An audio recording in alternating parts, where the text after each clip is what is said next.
All right. Last time we left, we have covered the conventional telephone systems, and just as a sort of idea reminder is what would be a conventional telephone system. It would be something that would consist of some sort of KSU or PBX. KSU stands for Key Service Unit or Private Branch Exchange. And from there, things branch out to the individual telephone sets. And from the other side, you're going to the CO lines.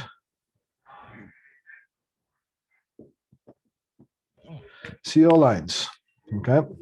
And this would be the whole brain of the system. And CO lines, as we remember, they are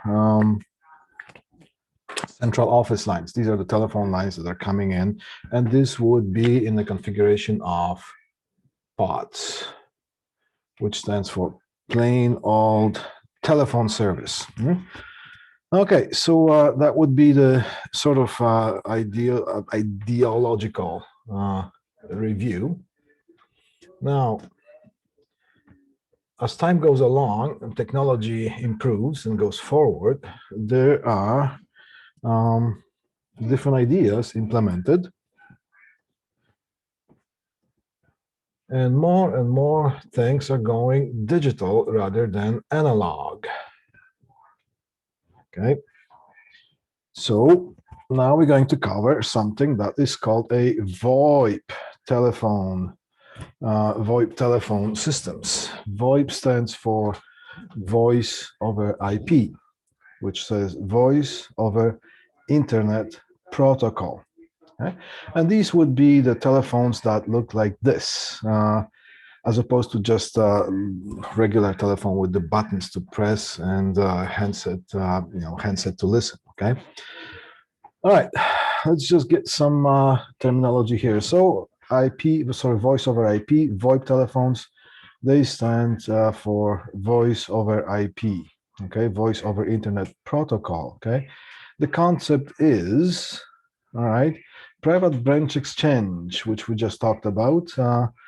Private branch exchange is a telephone system installed locally as a system that serves a closed facility, such as usually in commercial environments, such as office building or a production plant. Okay, so nothing new so far yet.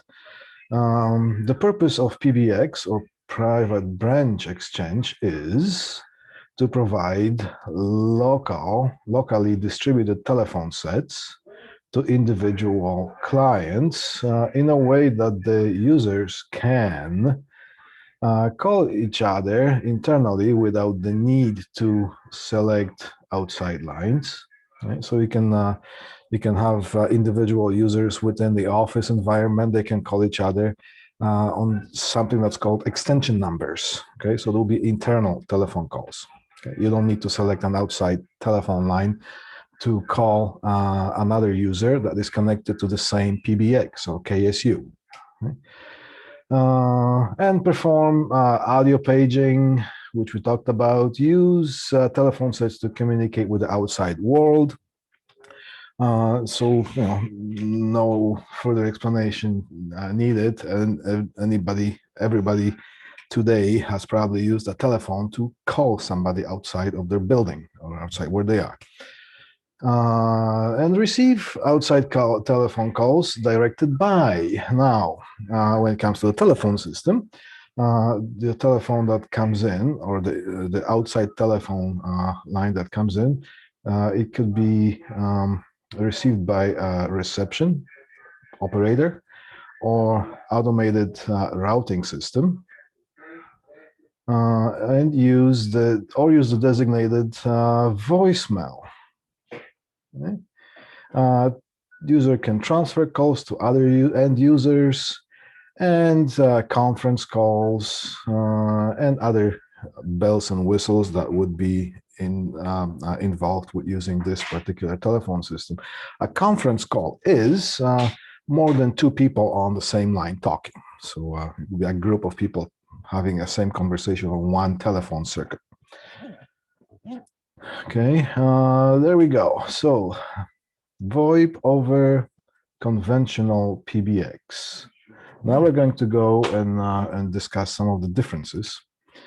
All right, definitions. Let's take care of the definitions first. So PBX, private branch exchange, we covered that. CO line is a central office line, telephone line, in the form of pods. VPN, we know that this is a virtual private network from our previous lectures. SIP line and PRI, these are the two new terms. We're going to cover them in a little bit more detail. But right now, just so you know, a SIP line is just like a telephone line, but it's not a telephone line, but it is. Okay. So what do I mean by that? A SIP line is a telephone channel provided over the something larger that has a larger bandwidth. Okay. So it's not a physical line, although it goes through a physical medium. Like one telephone pair, but that telephone pair can be split with frequency division multiplexing into different channels. So that would be a SIP line. So it's a virtual telephone line. Okay? And then there we go with the, primary rate interface. So SIP line says for session initiation protocol. Yeah, that's a mouthful.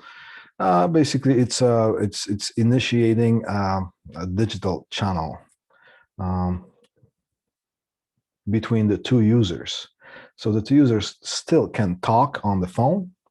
No difference. You couldn't tell the difference whether you're talking on the SIP line or you're talking on a CO line. Most of the end users don't know the difference. Well, they don't need to. They need to know how to do their job. They don't need to necessarily know how the phone system works, okay? Other than having to press the buttons. All right, and then there's something that's called a primary rate interface. And that would be, you know what, let's just keep that on the back burner. We're going to cover that in the next couple of slides here. Okay. All right, now, SIP line here, SIP session initiation protocol. SIP line is a standard protocol for internet-based communication, including telephony, video, messaging, and conferencing. Then SIP trunking. As we know, trunking is basically, where are we here? There we go. SIP trunking is bundling telephone lines or bundling lines or bundling things, grouping things. So for example, when we terminated the 25 pair cable during our last lab, that 25 pair cable can service as a trunk because it carries multiple telephone lines. Okay? All right. So SIP lines can also be trunked into bundles, right? And how do we trunk physical lines? Well, we get physical wires and we bundle them in a single jacketed cable. Right?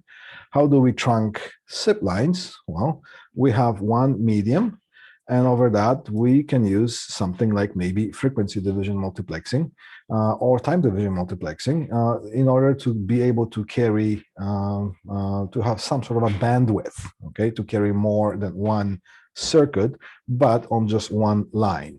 Right? So there's that terminology here. Now, for conventional PBX versus a VoIP. Conventional PBX, what does it have? It has locally distributed telephone sets. So that's the idea of having a telephone system. You have to have telephone sets. Okay. Then internal calls, it's capable. So the conventional PBX, private branch exchange, is capable of internal calls within local facility, and it uses conventional CO lines to dial out. So here is the key for the conventional PBX. It uses CO lines, conventional CO lines to dial out or receive calls from outside. And it does have a locally installed PBX equipment. In other words, there is some sort of a box that is installed within the building, within the facility. Now, here is the VoIP telephone systems. Okay, it does have locally distributed telephone sets. Of course, it has to have, because we need to use it as a phone system. All right.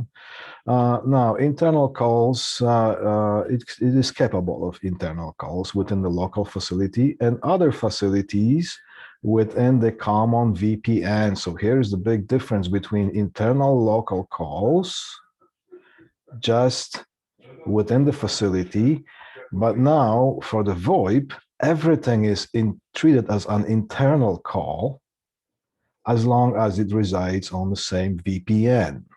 And what is VPN? It's a virtual private network, and it's just like cheating the reality. So the system thinks that everything is connected locally. Right? So how do we use that? Well, we use certain reserved bandwidth, and we're going to go into some details very soon. There's a question here, and the question is, so if we use SIP, we don't need CO lines. That's right. You can, you can have either or you can have combination of both. Like, for example, remember when we have to install the 911 phones? The system, the whole telephone connection to a building or a plant or a factory or office building, most of the regular traffic, telephone traffic, goes through the SIP lines. But remember, when we have to have 911 phone, it has to be a CO line that is independent of anything, including the power provided to the building, because the CO line has to stand on its own, and the power is provided by the battery from outside. Even if the power goes down, that thing has to work. So part of the phone service for a building, it could be both. Okay, but usually when there's something that so I'm glad you asked the question here. There's something that's called a switch over, because when there's a company that switches over from the regular telephone lines for regular traffic to VoIP, then there's going to be that moment of switching over from CO lines, and then it's just a time that those CO lines go dead and the SIP lines get initiated, and the whole system being from the CO lines, it switches to the VoIP.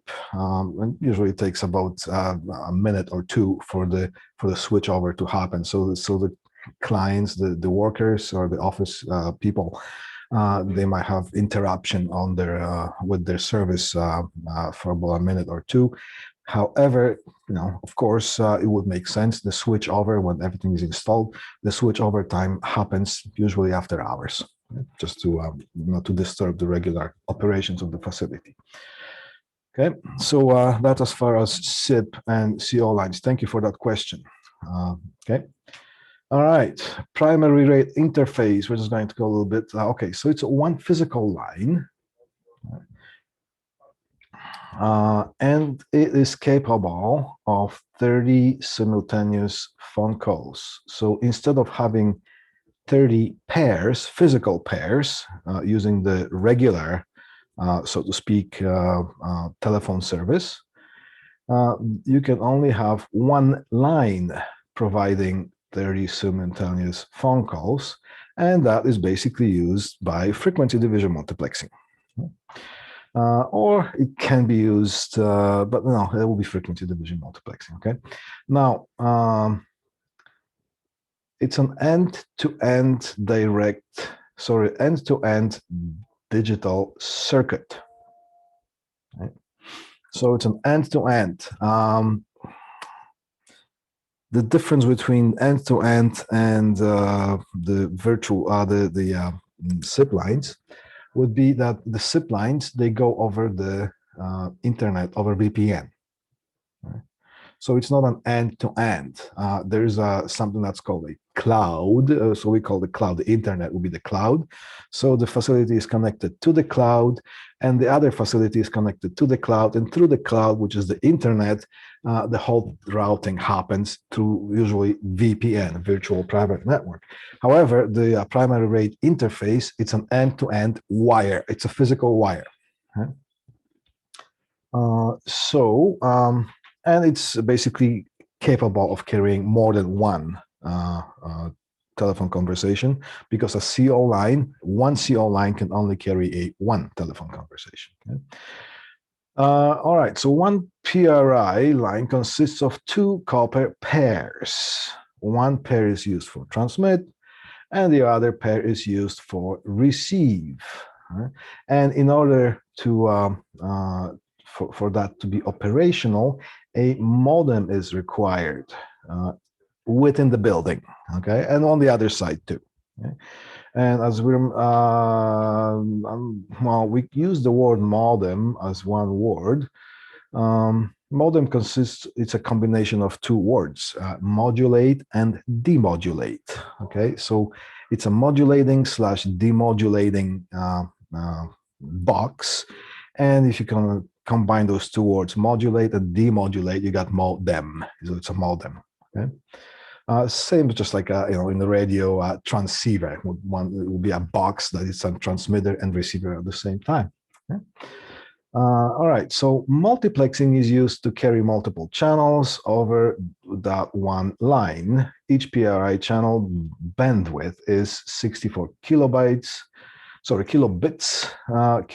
per second. All right, so here's a time division multiplexing, is being used because when we talk about the speed of the signal, we are talking kilobits, okay, or bits per second.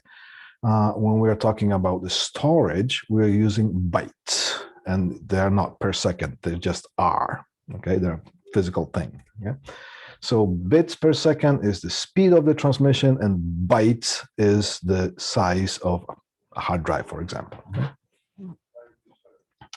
All right, PRIs, there are two common types.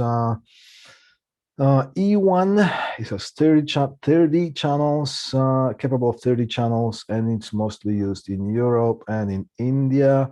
Then there's a T1 as a tango. The other one is E as echo. All right, so it's capable of 23 or sometimes 24 channels, depending on how it's set up, and it's mostly used in USA and Canada. All right, so these are the primary rate interface. And sometimes when you are walking into a building, you're going to be talking, where is your T1 installed?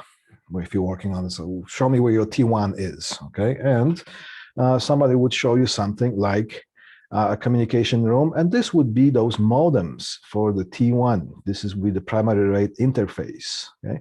So one end of that modem goes outside to the internet, and the other side of the modem goes to whatever the equipment is that is using that to split the lines into different circuits or channels. Okay? E1 is better than T1, or is there a difference between the two? It's just the way they are set up. I'm not sure if one is better than the other. I suppose that 30 conversations over 24 is better. So in that way, it would be better. Yes. Why one way or the other? I don't know. Same as the television system in Europe and other countries on other continents would be using the PAL system, PAL, which would be 50 hertz refresh rate. And in North America and some other countries as well, some other continents, they're using NTSC system. So, you see not much of a difference there. Okay? Okay, now, remember when I talked to you about the hard loop instead of a dry loop? Remember, the dry loop is a telephone line, which is capable of only DSL, which is the internet, but it's over a telephone line. It has no voice circuitry connected to it. So when you connect a telephone into the dry loop, you will not hear the dial tone. So you cannot dial out on that, but you're going to hear a slight buzz like that. That means that the internet signal or DSL signal is present. Yeah? Now, I also talked to you about a hard loop, okay, as a diagnostic tool. Quite often, the hard loop is being used to diagnose 29, yeah, there we go, 29.97 NTSC refresh rate. There we go. Frames per second, yeah. Yeah, but a field consists of 2 frames.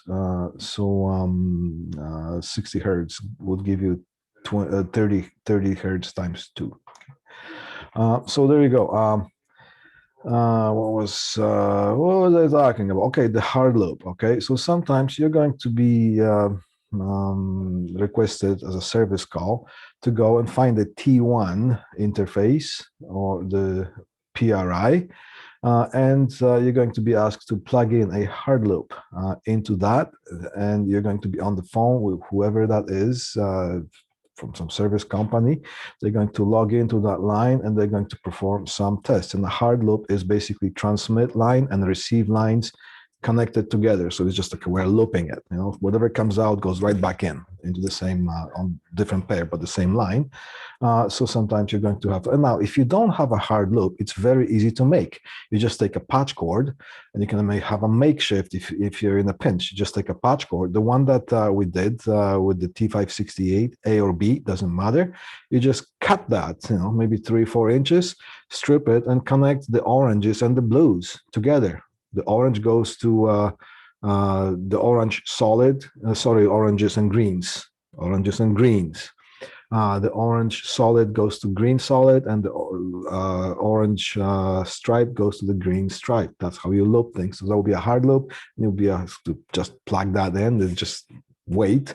And it's going to take about 2, 3, 4, 5 minutes for the diagnostic procedure to take place. And then you're going to have this thing unplugged and plug the rest of the equipment. And they're going to say, thank you very much. You can write your invoice. Right?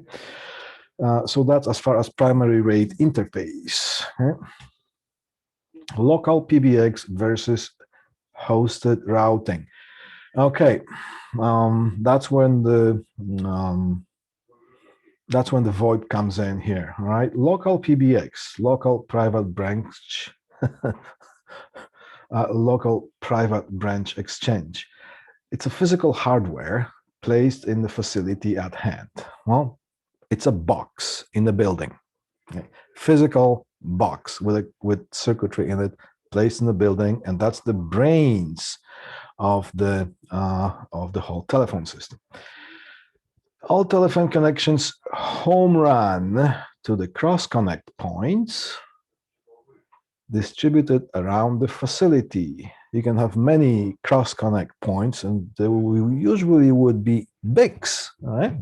And those BICs frames or those BICs fields or those BICs connectors, you cross connected with a cross connect wire in order to patch the signal from wherever it has to go, from wherever it has to go. Right? So you could have multiple cross connect points within the building. All right. Now, all telephone sets connect to the computer okay, so there we go. A telephone, local PBX. All telephone connections home run to the cross-connect points distributed around the facility, or all telephone sets are connected to the computer network and then interfaced with the local PBX. So the first part would refer most likely to the conventional telephone systems, and the second part here would be most likely related to the VoIP, which is voice over IP. Okay? All system connections are connected to the PBX directly or through the computer network. So all telephones are connected to the box, either directly, which would be with the just regular Cat3 lines or telephone lines.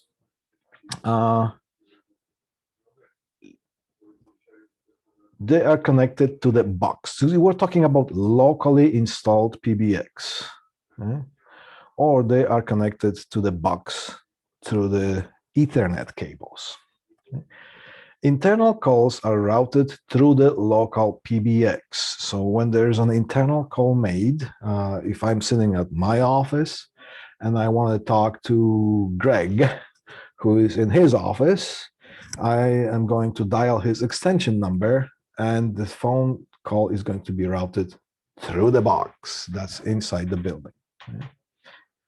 All outside calls are routed through the CO lines or the SIP lines through the locally installed PBX. So from this text box here, you can tell that local PBX, local private branch exchange, can apply to both conventional and to VoIP telephone systems. Okay?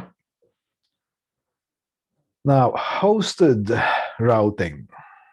Okay? In hosted routing, there is no locally installed PBX on site. All telephone sets are connected to the computer network. So there's no direct connections to the box because you know what? There's no box, okay, to connect things to.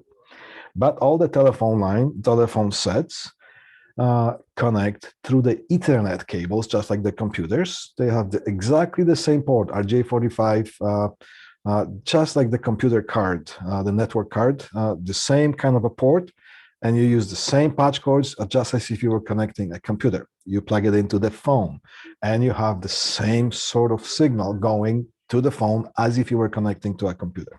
So it's an Ethernet-based system. All right, so all calls are routed through the hosting client instead of the locally installed PBX because there is none in the building. Okay? The hosting client hardware can be installed.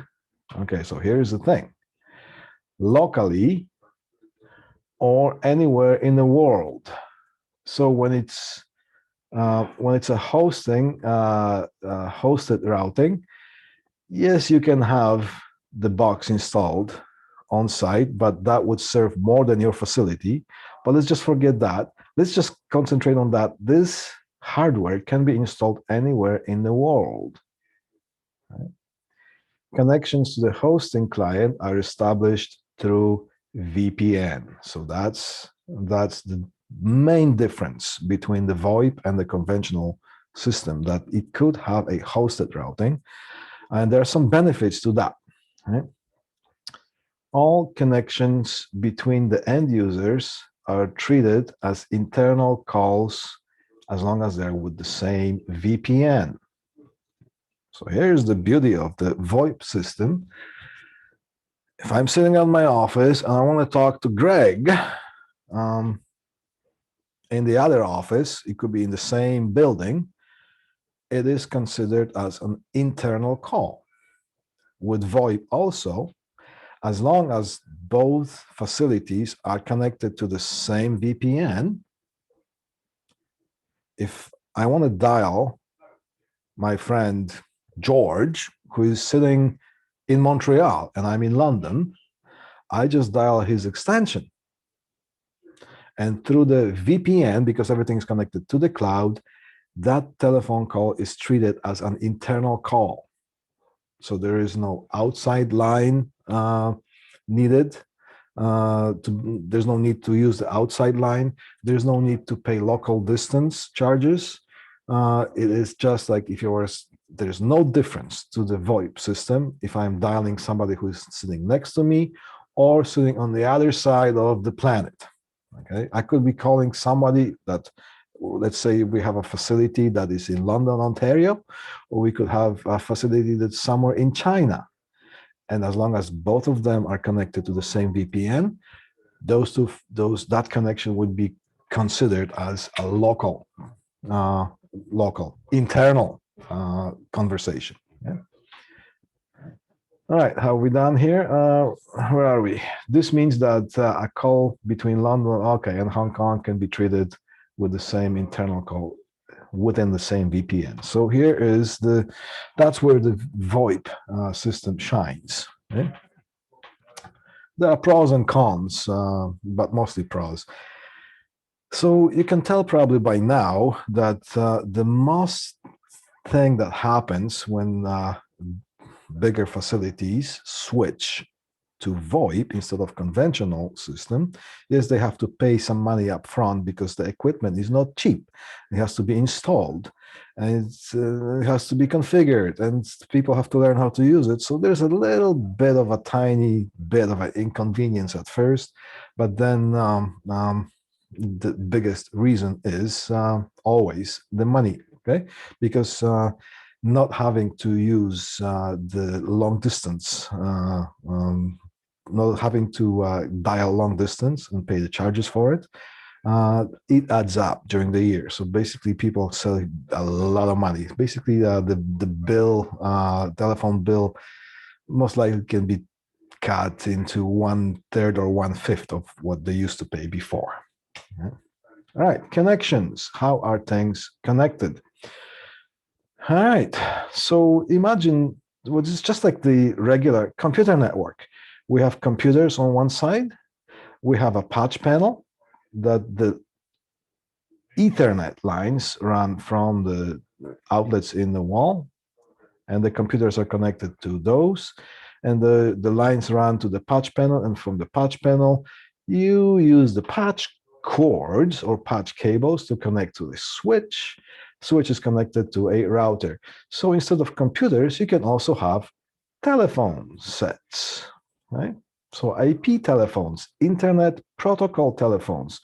And when it comes to naming the telephone sets, you can have them. Some people call them IP set, IP telephone, or VoIP telephones, exchangeable. Or some people just call them the telephone because they don't care. They just do some other things. They don't need to know how it works. All right, so that's basically how things are connected. All right, now here is a VPN indicator light. VPN is the key to that. So again, the telephone sets are connected through the Ethernet ports, Cat5e minimum. I'm going to say it again. Today's VoIP systems or VoIP telephones have to have Cat5e as a minimum requirement.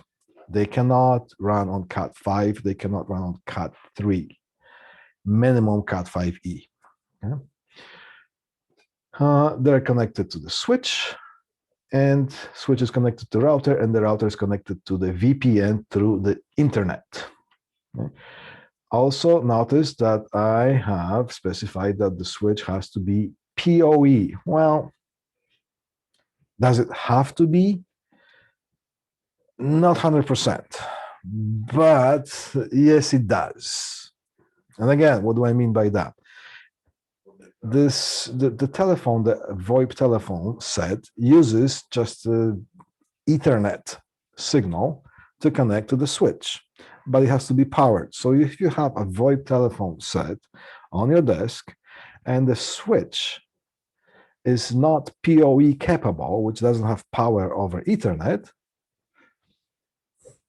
hello, doesn't have power over Ethernet, then something has to power the phone.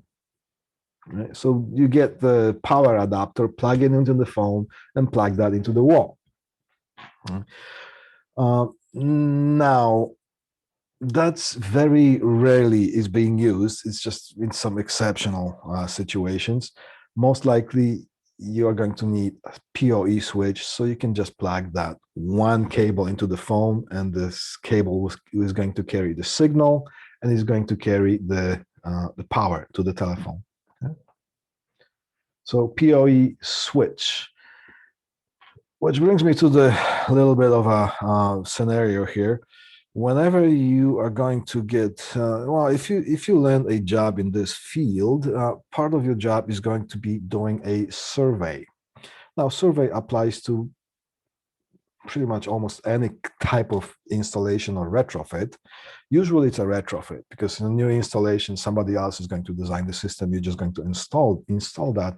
But if you there might be a situation that you're going to be sent on site because there's a company that has maybe 600 telephones in their building, and they want to switch to VoIP. So you're going to be sent to do a survey. And what the survey is that you're going to take a look at the whole system and you're going to make sure that every single location that there is a phone. Well, first of all, you're going to make a list of all the telephones. You're going to walk up to every single place or every single desk or every single spot that there is a telephone.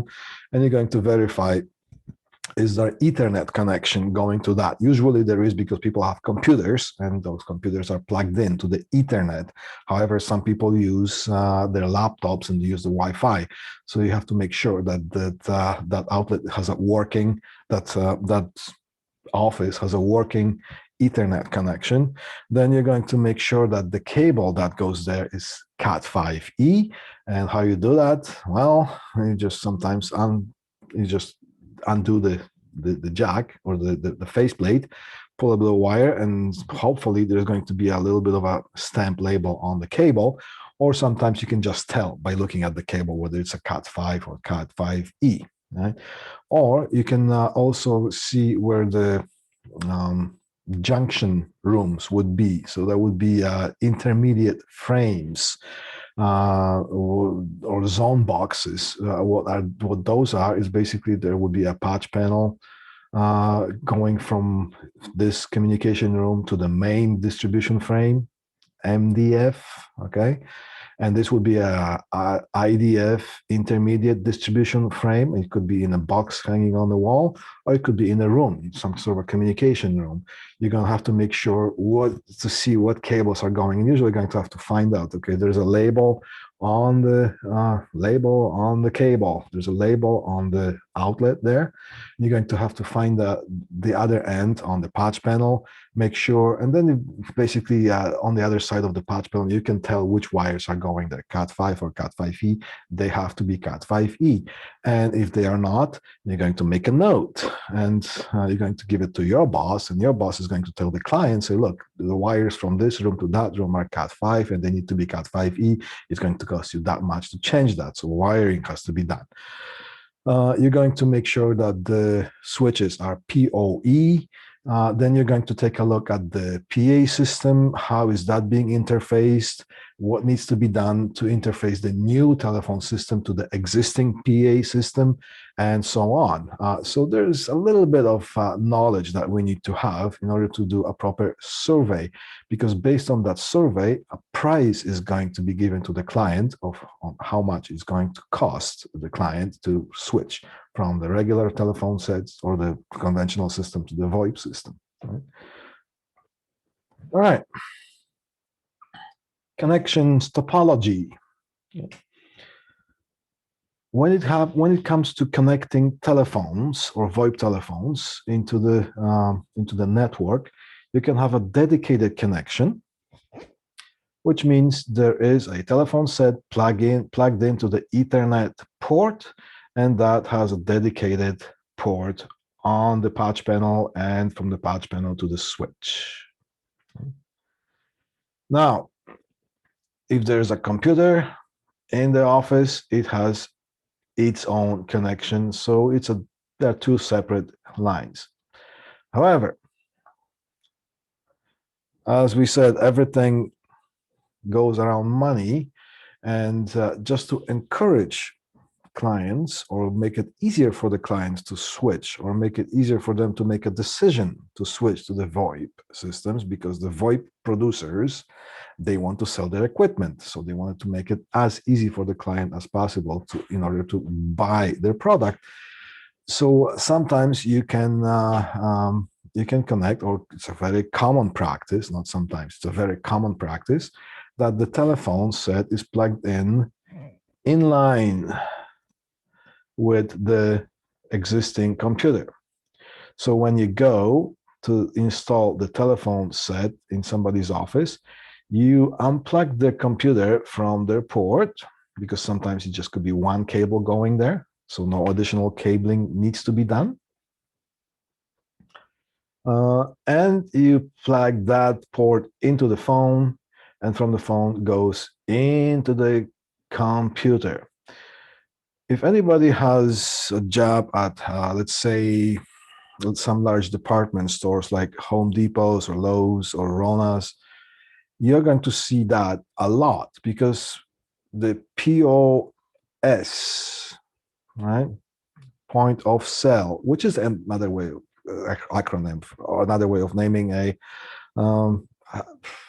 cash register, okay? POS, point of sale, all right? You're going to see a lot of those scenarios where there is going to be a VoIP telephone, a big one, okay, with the big display, and you're going to see two wires. One wire is going to be plugged into the Ethernet jack, and the other wire is going to be plugged into the PC that is actually working as a cash register or point of sale. So that's a very, very common practice. That saves you the need to run additional wires. So in turn, it saves the client a lot of money. I work nights, didn't make sales. Didn't make sales. I work nights, didn't make sales. All right, cool. All right. Now, so here is the, I wonder if maybe I can just stop that and maybe I can zoom this in. Can I do that? Huh? Come on. There we go. A little bit bigger. Okay, so this is what the back of the telephone, what it looks like. It would be a port. Maybe I shouldn't. Yeah. There would be a port. So for example, one, where's one? Here's one.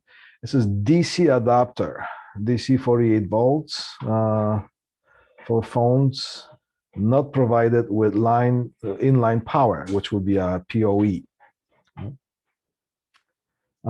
If the system is capable of PoE, which it should, then you could eliminate this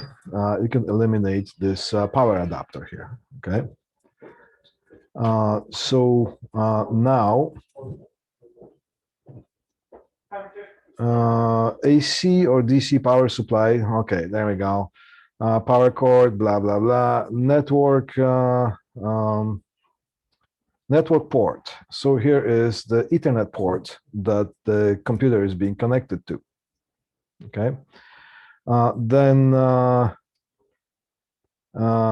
we have a handset port, and also we have another port that goes to the PC. So from the Ethernet, it connects to the Ethernet port, and there's another Ethernet port. So one is labeled input, and the other one is labeled output, or sometimes it says to network or to PC. So that's the back of the VoIP telephone set.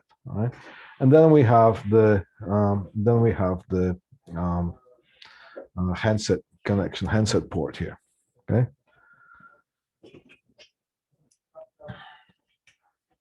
Okay. Now, other connections here.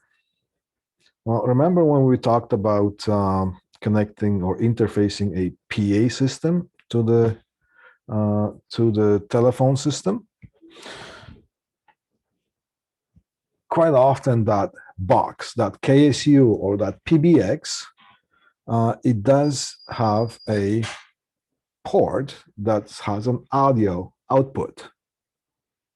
Okay, so that audio output can be interfaced straight to the amplifier if it's a smaller system. Okay. Then also you can use something that's called ATA, which is analog telephone adapter.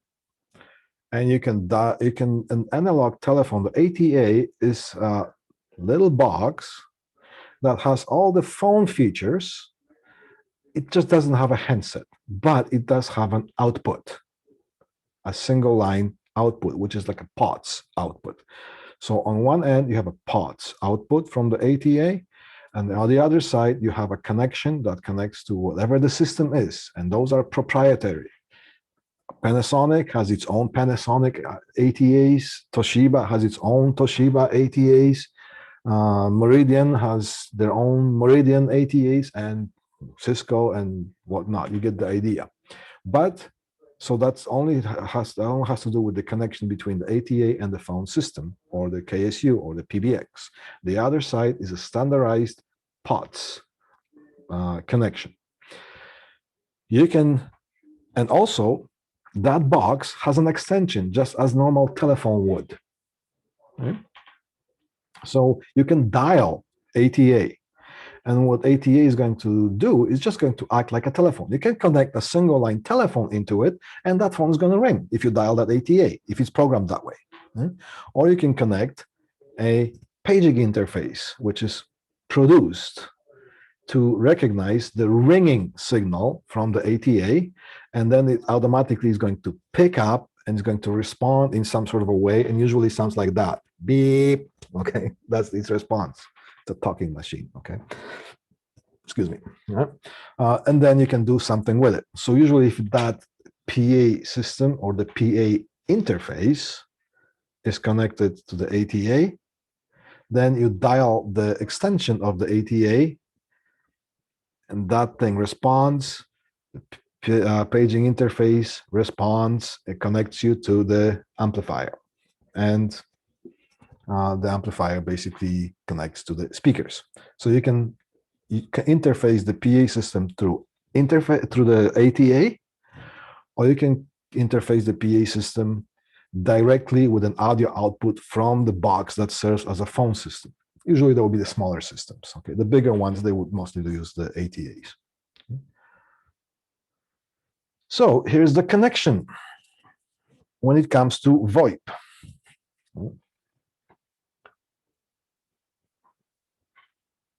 The VoIP ATA adapter, this one is by Cisco, it connects just like the telephone would, or the VoIP telephone would, right into the Ethernet. That's it. It has an Ethernet connection. Then it has a POTS output. That POTS output connects to the paging interface. And the paging interface is, I would use the word, interfaced with the amplification system. Because sometimes you can have zones, and each zone could have its own amplifier, or it could be internally connected that there's only one amplifier. So it's just looping back. The amplifier connects from the interface, and it goes back to the paging interface, and the paging interface decides which lines are activated that contain certain speakers. And that's how zoning could be solved. All right. So you can have either way. You can have a bunch of amplifiers, which is, well, more costly, or you can have one paging interface with one amplifier and the speaker lines that connect speakers. So this could be the production hall. There could be another line that is offices. There could be another line of speakers that is something else. So that's how things are connected. So everything is just connecting to the network. And as we said before, the VoIP telephone system needs minimum of Cat5e to be working. All right, suggested video links. You can, once you download the PDF version of this presentation, you can click on those links, and that is going to give you a little bit more idea of how the VoIP system looks like. Okay.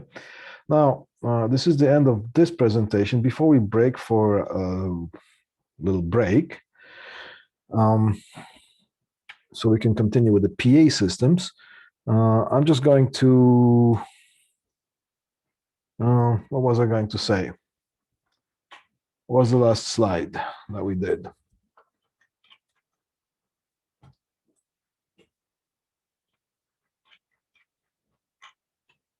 Yeah, we did the PA systems. Okay, you know what? I'm gonna remember what I was going to say right after the break. Okay, so let's take um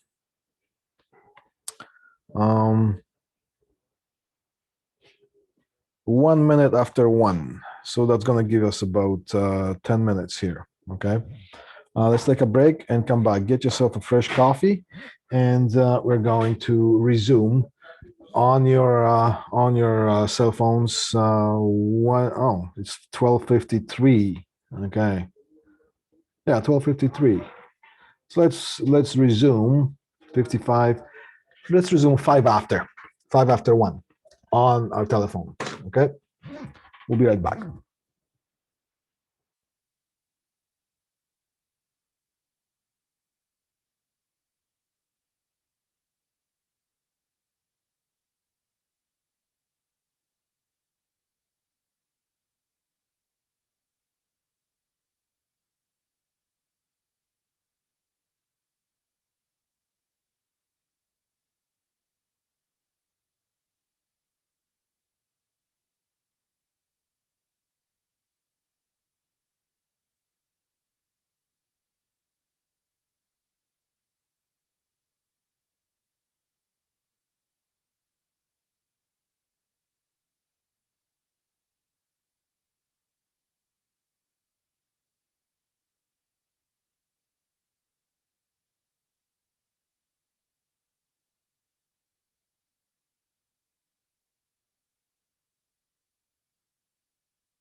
Okay, we're back.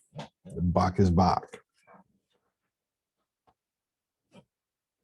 So the main difference between the conventional telephone system is that conventional telephone system has to have a physical equipment installed on site. And the VoIP telephone system, it could have both. It could be locally installed. You could have a VoIP telephone system installed on site, except all the connections go through Ethernet, not just the telephone cables.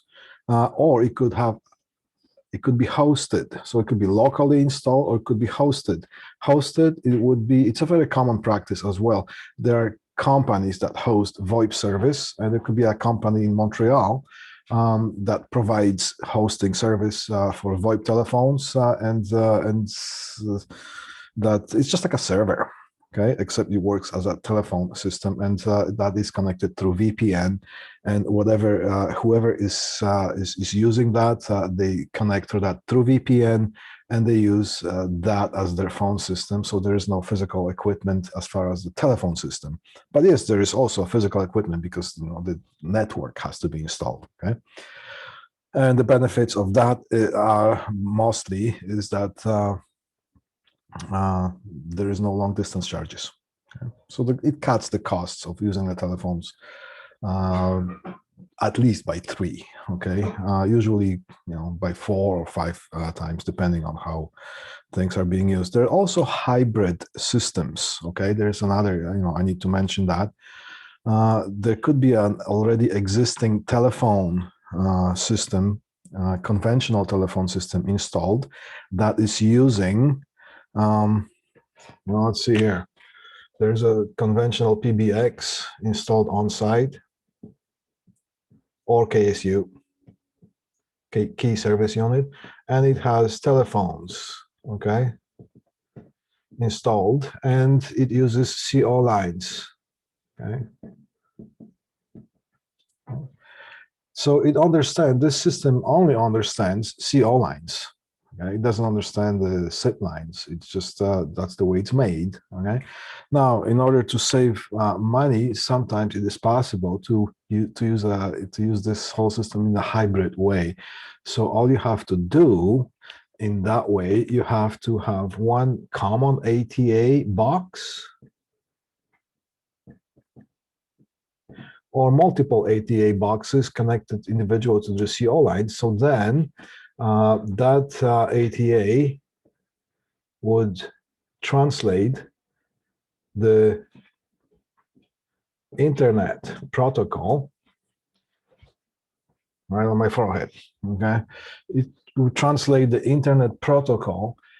The SIP lines would come into that big ATA, and that would translate the signal into the individual CO lines. So in this way, you do not have to change the whole infrastructure.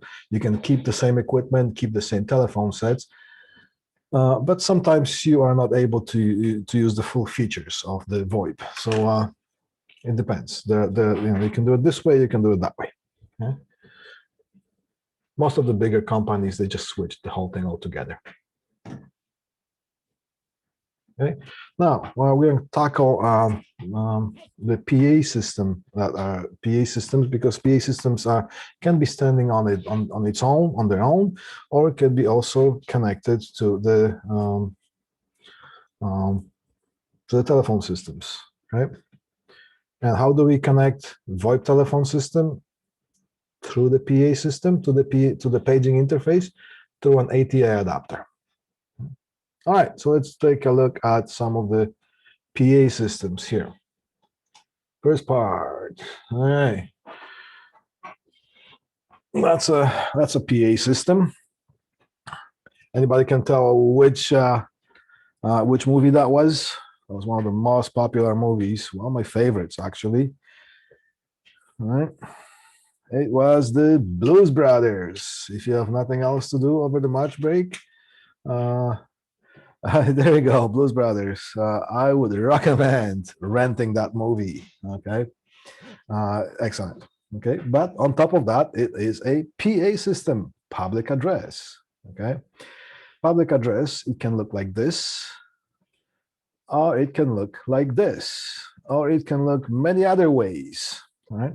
Basically, there is something that inputs the signal, and it's being processed, signal is being processed, amplified, and shut out through the transducers that are, in this case, paging horns, or the output transducers here would be the loudspeakers or speakers.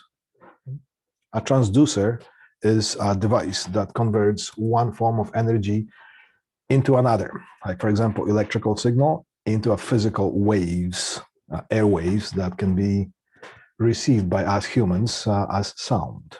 Okay. All right, PA system stands for public address. Okay. Description.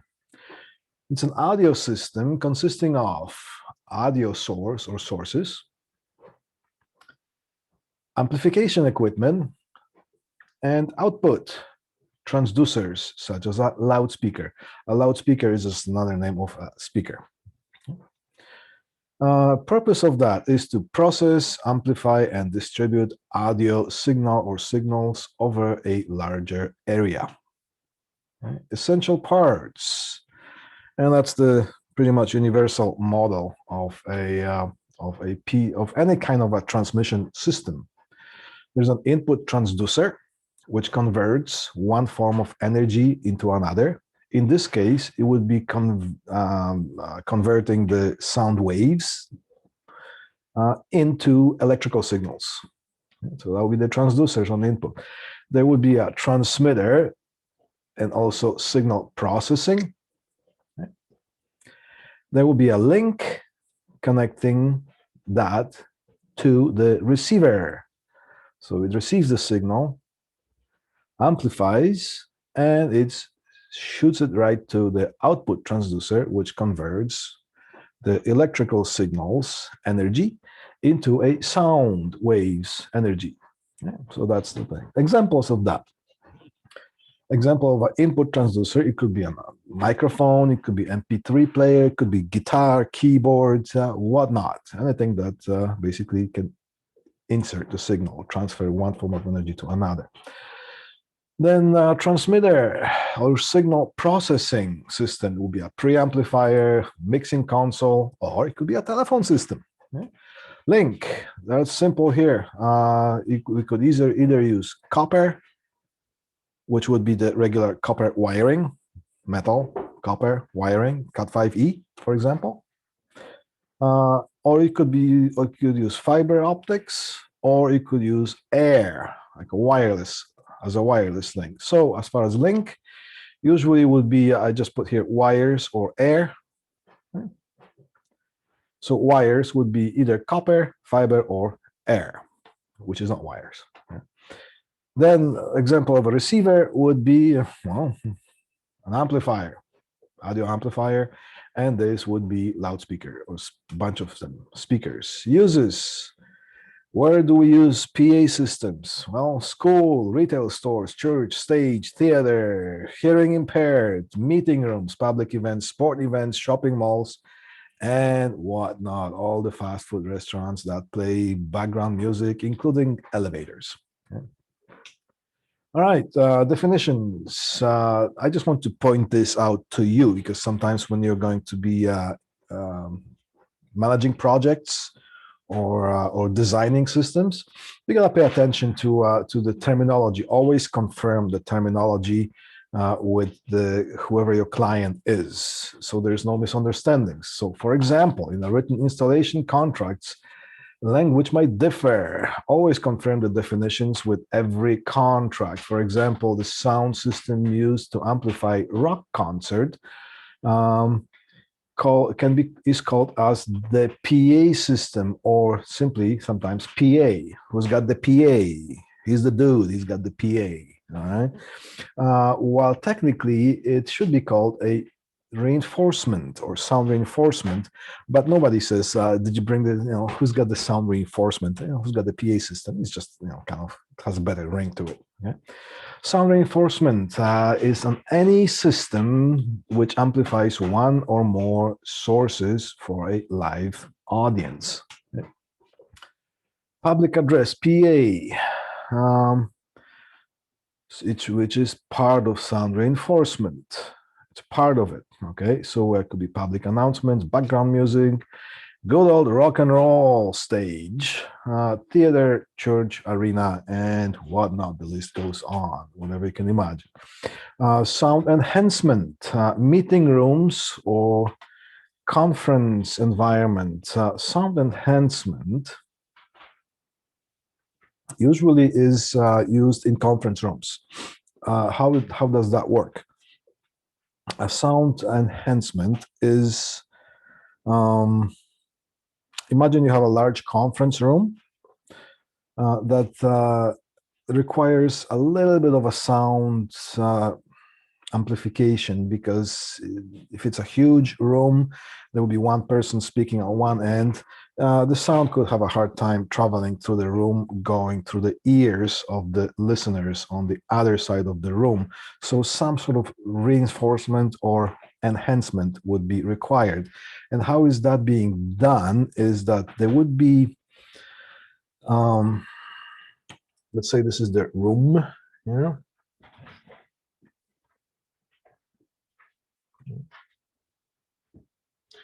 Here is the speaker, S, okay?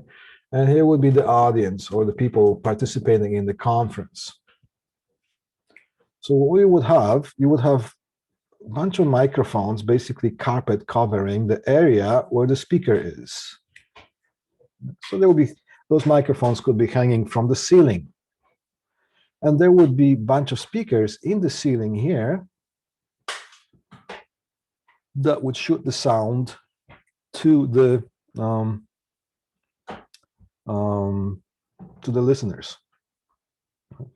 Now, this would be a certain distance here. It could be 100 feet, could be 50 feet, whatever it could be. Right? So this sound enhancement, the purpose of that is so the people can hear the speaker, right? Well, but not in a way that it sounds like a concert. That's not in a way that it's overpowering. The comfort is the key in this case here. So a properly sounding, properly set up sound enhancement would be a system that when somebody speaks here, it's barely noticed. It's basically not noticed that it exists. It carries the sound from the speaker through the microphones, through the speakers here, but people don't even know that it exists. They only know that it exists when somebody pulls the plug and this thing goes down, so then the person becomes quieter. So that's a properly set up sound enhancement. Okay.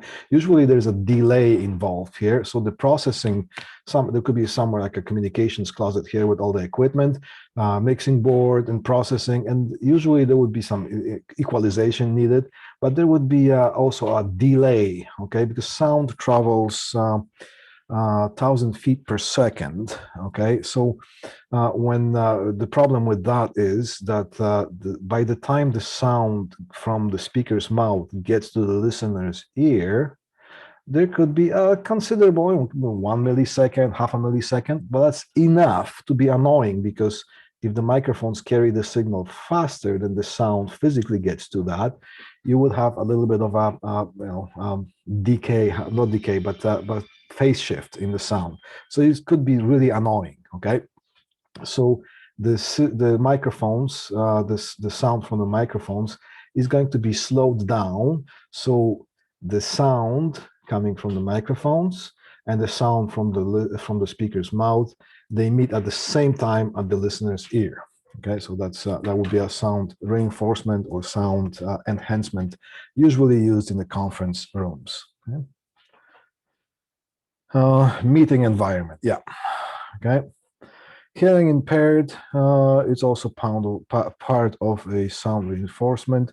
Hearing impaired is a system that assists people who have certain hearing loss, usually be the older part of the audience.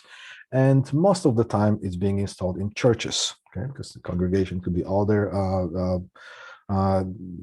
people that they really want to hear the priest or minister talking. So it doesn't have speakers per se, but it will have a transmitter, and the listeners would have receivers in the belt pack, and just like a Walkman. Okay, and so that's or sometimes this could be interfaced with the hearing aids that people have. Okay, so that would be the part of that's what the hearing impaired is, and quite often the systems are being installed together. So, for example, in a church environment, there would be a sound system or public address system that would have the main speaker or bunch of speakers for the congregation to hear, but it also could be complemented with a hearing impaired system. So that would be just one example. The other example, in concerts, sometimes for the hearback monitors on stage, you will have speakers, loudspeakers that are called monitors. They'll be on the stage pointing towards you, so you can hear the music, what's happening on the stage. Or sometimes sometimes they're called in-ear monitors. They would be just like hearing aids plugged into somebody's ear. And the whoever sings or whoever plays an instrument, they will have a separate mix going into the monitoring system. Okay, the monitor system. Okay? So that would be also in the form of the hearing impaired kind of a thing. Okay. All right. Now I want to talk to you about something that's called a constant voltage distributed system. Okay. Constant voltage distributed system. There are two basic types. Well, maybe three, but we're going to cover one, which kind of consists of these two, covers the two. 70-volt system or 25-volt system, or there's also a 48 ohm system, which is not that popular anymore. It used to be in like 60s, 70s. 70-volt system, what does it have? Okay, so here are the speakers, loudspeakers, okay, and they each have 8 ohms. Mostly the speakers have 8 ohms. There is an audio amplifier that also have 8 ohms on its output. But the 8 ohms output is connected to a step-up transformer. So this will be the low impedance side of the transformer. This will be the high impedance side of the transformer. And the system is connected in a bus configuration. Then every loudspeaker that's connected to the bus, you can't connect straight on into that high impedance because you're going to load the system down in no time, and you're going to have some problem with power distribution. But they have something that are called step-down transformers. So this will be a step-up transformer, and this will be a step-down transformer. Basic theory of a transformer, you could have that from other courses. What do transformers transform? Anybody can tell me? I wonder if you had voltage. Yeah, transformers transform voltage. What else do they transform?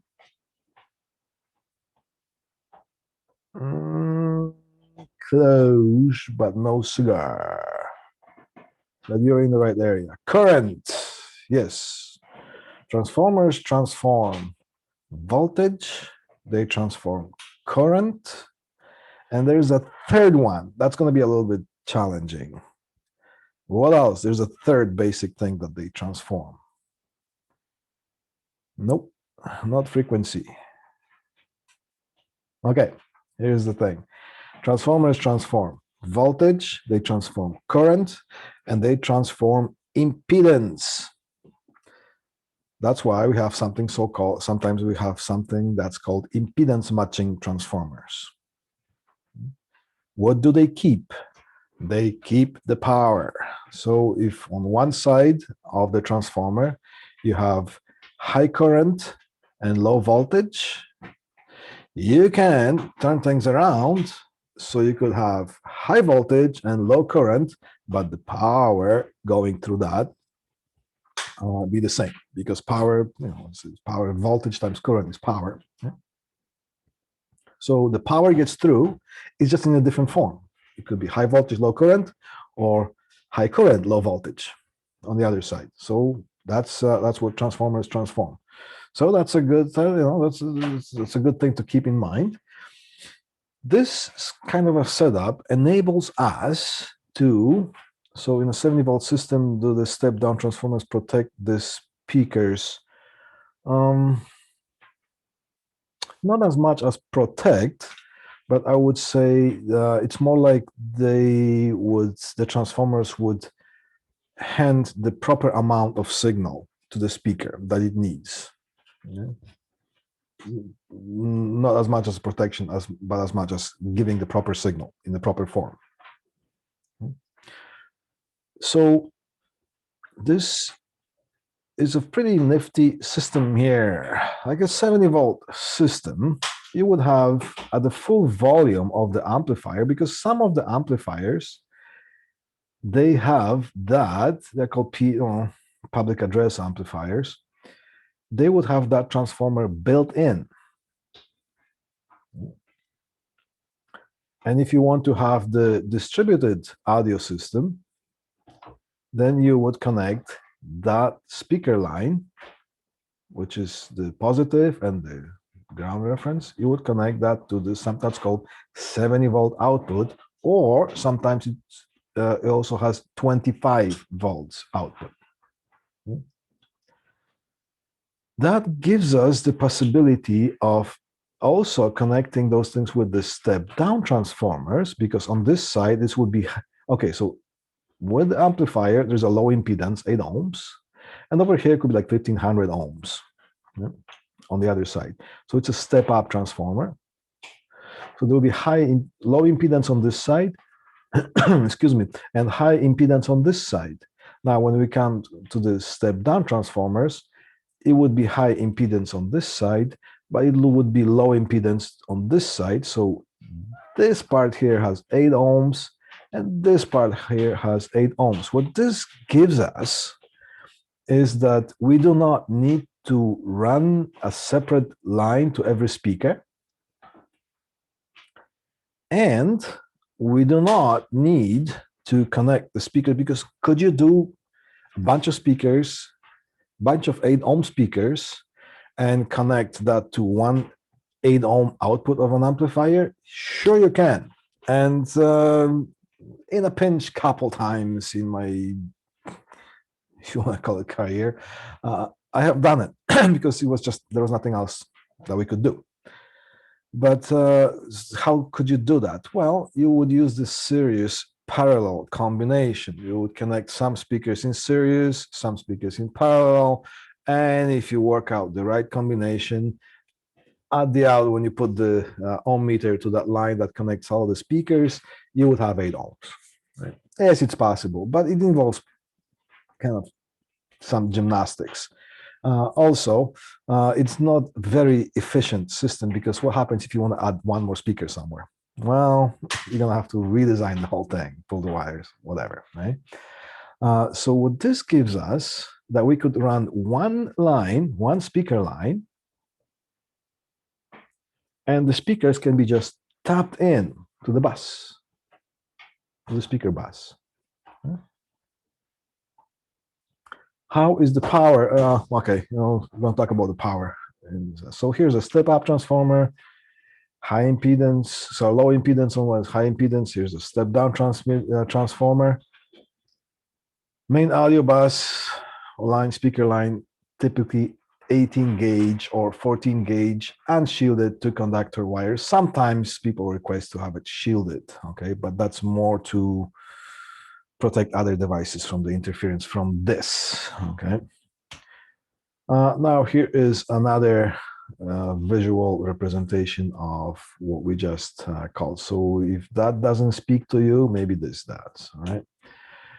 How is the power solved here? So here we have that kind of a more detailed version of this. So it'll be the signal controlling circuits. This would be the power amplifier. And here we have the step-up transformer. Notice that there are dots indicating the beginning of the winding. Yeah. Now, how you connect that, it doesn't matter as long as the other ones, the other speakers are in phase, and I'll tell you why. Don't let me forget that, okay? So what do the speakers have here? It will be the step-down transformers. It would have a common tap on the transformer because these transformers would have tap outs at different points of the winding. And depending on which tap you connect the hat line, then you can make the speaker sound louder or quieter. Basically, the speaker is going to grab more or less power from the bass. Right? So you could have, let's say, some speakers. This would be maybe a hallway. No, this would be like maybe an. That was my mouse. Here would be an office speaker, another office speaker, because it's tapped at 1 watt. And this would be a bunch of hallway speakers. Maybe you need a little bit louder sound coming from the hallway speakers than in somebody's office, because in the hallways the speakers are further from people's ears, and this could be somebody who has the speaker right by their ear. Okay, so you want a little bit less. So how do you calculate the power? Oh, this could not be an office speaker because it's a paging horn. Okay, so now, how do you calculate the power? Let's say that this amplifier is capable of 100 watts.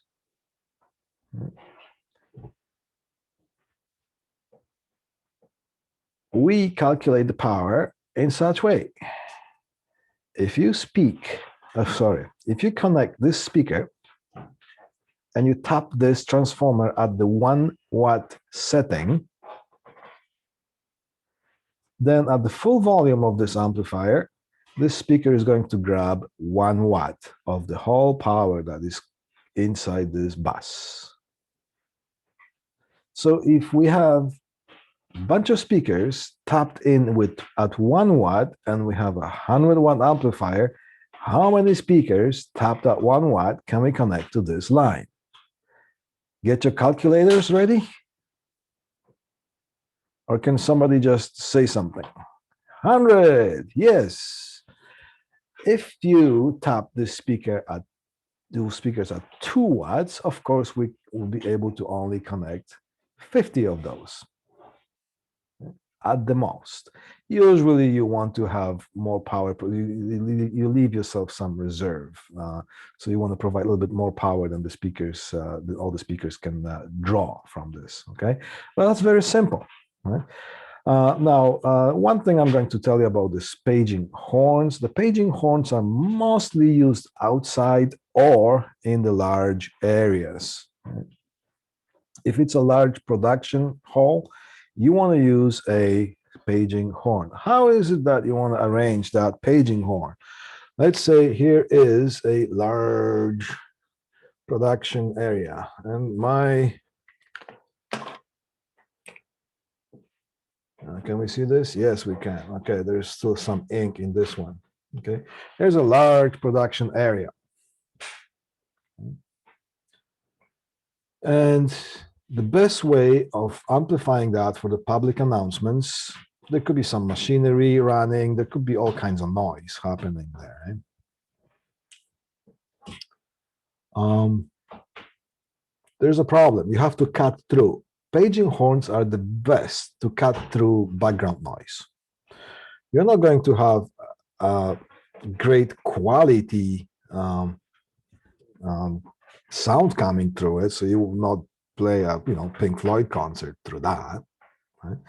But the purpose of that is to just hear the announcements, and they cut through the noise perfectly. Also, the further away from the paging horn you are, the better it sounds. Somehow it just works that way, the physics of that. Also, there are walls here from which the sound reflects. There are a few ways of installing paging horns.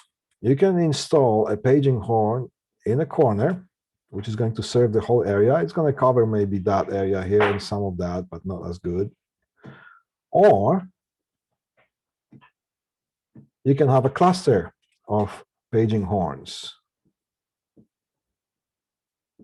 like that from one area shooting in all directions. That's the best way.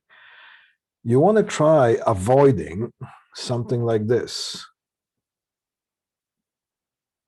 Okay, that's not good. Not good. All right. The reason for that is if it's a large area, remember sound travels 1,000 feet per second.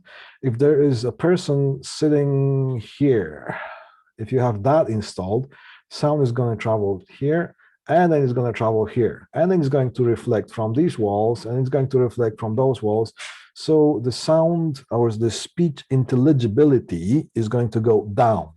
You can crank this volume as high as you want, but if the sound quality getting to the person's ear is basically dispersed, you're not going, the person is going to hear the announcements, is going to hear a lot of noise, but they won't hear what they won't understand what you're talking about, what you're saying.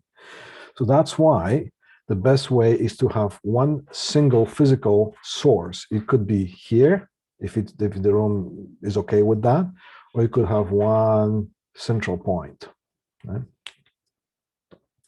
Yes, there are going to be some reflections from the walls as well. You can't escape that, but it's going to be, there are going to be much more dispersed reflections than the sound coming from two different sound sources.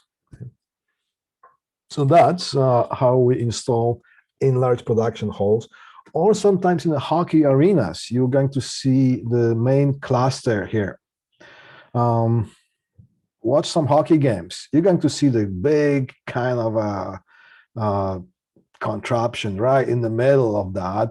There will be some clock or whatnot, some advertisements, and inside that there are speakers pointing in. So it's like right in the middle, just so the announcements can be heard properly, with the most efficiency. If you have a bunch of speakers all around the place, you're going to hear a bunch of noise, but you will not be able to tell what somebody is saying.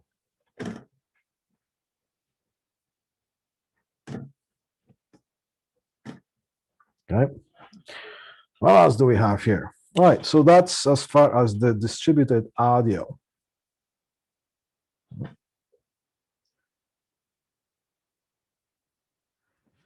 Amplifiers, 70-volt amplifiers, and 70-volt speakers, and paging horns, and volume controls. All right. Do I have a magnified version of that? No, not yet. No, come on. So this would be the typical PA amplifier. It would have different inputs connected to from the back. Some of them would have microphone inputs as well, but usually will be the line level signals. Line level is stronger than the microphone signal. Microphone signal would give you something like 1 millivolt RMS, and line level signal would give you 1 volt. So there's a bit of a difference. And then you have the outputs. You would have one common here, and you would have 4 ohms, 8 ohms, and you would have 70 volt, and sometimes you have 25 volts output. So of course, according to whatever system you have, you would use the outputs accordingly. Okay? It is not suggested to combine the outputs because they are coming from the same amplifier. This is just how they are wired up. 70 volt speaker station looks like this. Here's the speaker, and here is the step-down transformer. Paging horn looks like this. And here's a volume control, which we'll talk about very soon. All right. Now, this is a constant voltage distributed system, 70-volt transformer, and that's what the taps look like. So sometimes you would have a bunch of cables color-coded, a bunch of wires coming out of here, and one of them is going to be common, and it's covered by these wires here, but it says black. So black would be common, and there would be red, blue, orange, yellow. telling you the tappings of the transformer. Of course, the speaker is going to sound the loudest if you tap it at 10 watts, as opposed to tapping it at half watt. Yeah. Normally, if in the school PA systems, remember in your schools, you would have the speakers, classroom speakers and the hallway speakers. Usually you would tap the hallway speakers at around 1 watt, and you would tap the classroom speakers at a 1/4 watt. Okay, so there will be another tap. There's someone maybe on the other side that says 1/4 watt. And that will give you the right balance of volume when the all call is made. Okay. So this common from this side here, the common, and whatever tap you choose only one of those, that goes to the speaker, the main bus speaker that runs in the ceiling. Okay. The other side of this transformer would have a common and 8 ohms, so just have 2, and that goes to straight to the speaker. Some of them look like this, some of them look like this. All right. Here's a common: red 10 watts, blue 5 watts, orange 2.5 watts, yellow 1.25 watts. Then there's a brown that connects to, well, we would call it half watt, but it's 0.625 in this case. And there will be some other wires that, of course, will let you connect to some as low as 1/4 watt. Okay. Some of the transformers, instead of having wires, they would have spade connectors or the spade slugs here like that, and you would just use the spade connectors just to slide them onto the specific tabs. It just looks a little bit less messy. Okay, so depending on who makes it, what manufacturer, and so on. Then there's volume control. This volume control is not really same as just a potentiometer or rheostat. Okay. It works a little bit different. There's a transformer, and when you turn the volume control on the distributed audio, you don't have a smooth action. You jump between settings, and those settings are connected internally to the taps of the transformer. And usually, this is how they are wired. You would have the main bus coming from the amplifier into the inputs of this volume control, and from the output of this volume control, you would have the line coming out and connected to the transformer, the step-down transformer or the speaker. Where would you have that? You would have that in somebody's office, for example. Somebody might want to turn the volume down or up, depending on what they're doing in the office. Okay. So that would be the volume control. The volume controls are rated at different wattage. There would be maybe 10 watt volume control. There could be 100 watt volume control, depending on how much power is going to be on this other side, how much power it has to connect through. Okay, so that's how the volume controls. The L pad, there's some, you might want to investigate on Google what an L pad is. I left it unplugged here. L pad. You might want to investigate on Google what L pad is. L pads are not recommended for speakers. It's for very low wattage, but it's dangerous. L pad can catch a fire. Okay, there are 2 potentiometers. Basically, you turn you turn the control, and the control moves 2 potentiometers. It just gives you, it keeps the impedance on one side the same as it changes the impedance on the other side. So it kind of, it gives and takes, but all the energy goes through that potentiometer, and they can heat up, and they can actually catch fire. So, plus the L pads do not work with the 70-volt systems. You might connect them right to the speaker from 8 ohm to 8 ohm, but I don't recommend using L pads. So, and you will come across things like that.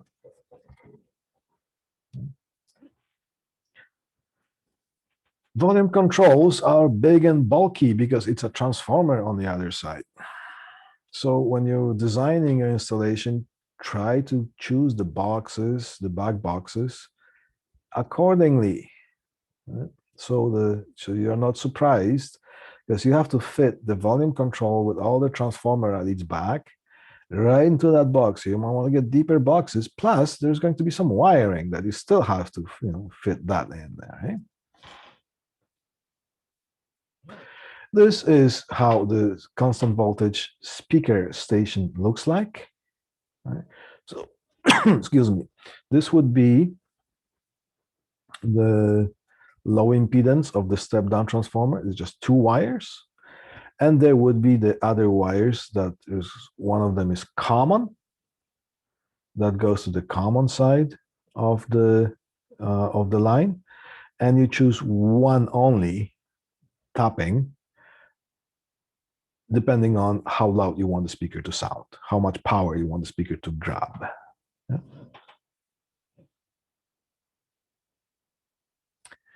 While installing the ceiling speakers, because quite often the speakers are being installed in the ceiling tiles. Okay, there's that grid, supporting grid for the ceiling tiles. Do not just cut a hole and put the speaker in. You need to use the frames. Okay. Sometimes the frames come like this in this configuration, and sometimes they're just two rails that align their openings with the back box, and the whole thing is just being, so this would be above the ceiling, and the grill here would be below the ceiling. Those rails here and here and here, they do rest on the support grid.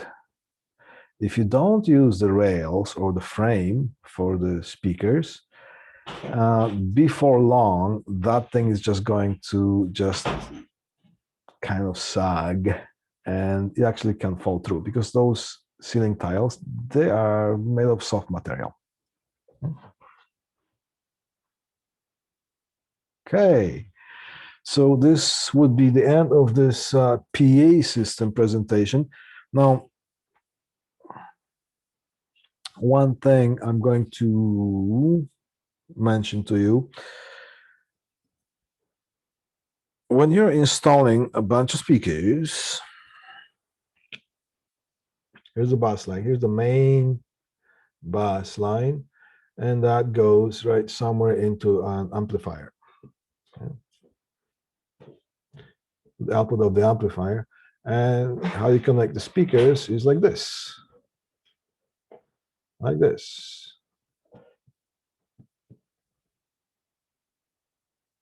and so on. If you, well, this will be the transformers here, right? If you reverse that, if you reverse the polarity, is something going to cause danger, any kind of danger? Is going to catch on fire? Is going to blow up? Or is it going to not work? Is not going to not make a sound? Can somebody come up with an idea? What is going to happen? Do we still have the sound if we connect that in reverse? Okay, we have one answer that the system is not going to work. Any other answers?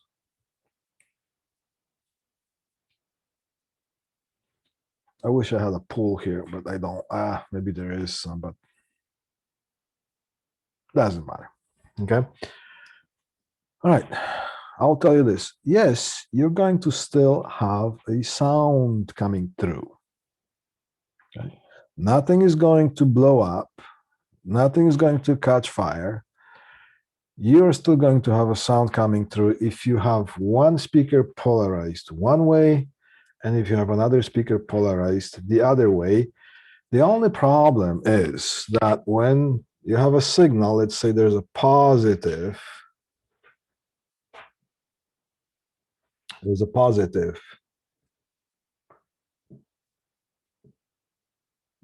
positive side of the waveform. Okay. Let's say this is plus, And this is minus, yeah, plus and minus. Yeah. And the speaker membrane is going to push. But if you connect that in reverse, yeah, like that, then the membrane of the speaker is going to go the other way. So the speaker, those two speakers are going to work like this, out of phase 180 degrees. Well, what's going to happen? There could be some energy cancellation, but you're still going to hear sound. Okay, the sound is still going to be there. The volume is going to be there. But what's going to happen is that you're going to hear, when you're standing somewhere here, you're going to sense that this is out of phase from that.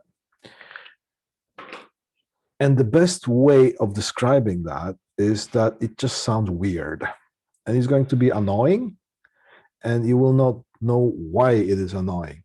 But when you're standing here, your head is going to go something like that a little bit. It's going to try to kind of lock onto the sound, and you're going to hear the sound, but it's going to be annoying in some way that you will not know. That's when the speakers are out of phase. That's still going to be clear, but if it's you can try if you have some stereo at home, just use it at your home. I don't want to say risk, but your own responsibility. I can be responsible for you making connections with your own speakers. But if you have that, try to connect, reverse one polarity on the other speaker, and stay in the middle and see how it sounds. Try to listen, give it a listen, okay? And you're going to tell right away that something is just not right. So there. So that is the first part of the PA systems. Looks like we are lagging 1 week behind because the previous lecture took me a little bit longer, but the conventional telephone systems. So we're going to have to find a way of tackle this thing here, okay? All right. So today is February 26th, 2021. You're just about to go on your March break or Slack week, reading week, whatever you want to call it. You have a 1 week off. Conduct yourself responsibly. Remember, the COVID pandemic is still not done. Okay. I don't remember what the title of the movie is, but there is I watched it recently. There's about the guy who walked the line between the two trade towers, and it was actually pretty. I recommend that movie. It's an excellent movie. Kept me on my toes all the way through, from beginning to the end. And when this guy was being trained by somebody who was more experienced, part of the training was just before he got, because he was a line walker or rope walker, he would walk the rope in circus environment.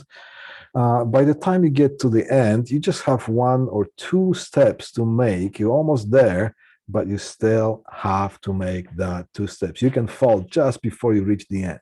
Okay, so using the same analogy, COVID pandemic is still not on. Treat it as if everything was full blast, and better safe than sorry. Okay, so that's my motivational speech with the van by the river. Yeah. Okay. So so here's a question: if both speakers were reversed, would it be like nothing would change? Yes, correct. But you would have to reverse all the speakers. Okay? So there will be a bass going, speakers being tapped in, and just like if you reverse that with the amplifier at the amplifier level, so the amplifier is tucked away somewhere in the closet. You got some radio music playing through, so all the speakers are in phase, working nicely with each other. Yes, you could reverse that, unless the specifications by the manufacturer suggest or tell you that you cannot do it for whatever other reasons. But if you just have pure speaker or transformer, yes, you can reverse that. The Walk, I seen that was pretty. The movie was called The Walk. Pretty good, eh? Yeah. And what's nice about it's a true story. Okay, cool, guys. Uh, go relax, have fun, and I'll see you in about well, with the lecture, I'll see you in 2 weeks. And in the lab, I see some of us are going to see each other sooner. Okay, have a good one. Thank you. Bye bye.